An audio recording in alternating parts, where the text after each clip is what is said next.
ప్రకాశం జిల్లా పెదదోర్నాల మండలంలోని నల్లగుంట్ల గ్రామం బోటిగూడెం నందు చెంచు గిరిజన పేద పిల్లలకు స్వెటర్ల పంపిణీ చేయడం జరిగింది.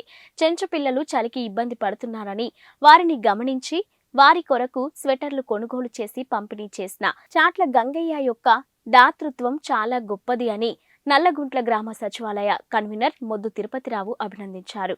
ఈ కార్యక్రమంలో నల్లగుంట్ల సర్పంచి మొద్దు నాగలక్ష్మి, ఫీల్డ్ వర్కర్ యలకపాటి ప్రేమన్న, జీపీఎస్ ప్రధాన ఉపాధ్యాయురాలు నీలాకుమారి, సువార్థికులు చాట్ల ఏలియా మెమోరియల్ ట్రస్ట్ చైర్మన్ చాట మనెమ్మ తదితరులు పాల్గొన్నారు.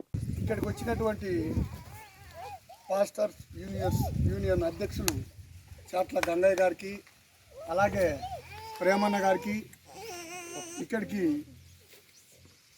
చెంచులకు సహాయం చేయడానికి వచ్చినటువంటి వీళ్ళందరికీ కూడా నా హృదయపూర్వక ధన్యవాదాలు. ఇక్కడికి చెంచులంటే వీరికి ఎంత ప్రేమో మనకు చూస్తుంటే తెలుస్తుంది. ఎంతో దూరం నుంచి వాళ్ళు పిల్లలకి చలి పెడుతుందని చెప్పి వాళ్ళను చూసి చెరించి వాళ్ళకు ఒక చలికోట్లు తేవడం అంటే చాలా గొప్ప విషయము. అందరికీ సహాయం చేసే గుణం ఉండదు.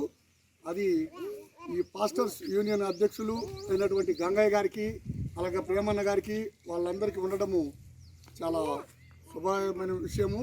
కాబట్టి వీరు ఇంకా ఎన్నో మంచి మంచి సహాయాలు, ఇంకా చెంచులకు సహాయం చేయాలని కోరుకుంటూ మనస్ఫూర్తిగా వాళ్ళకు శుభాకాంక్షలు తెలియజేస్తున్నాను.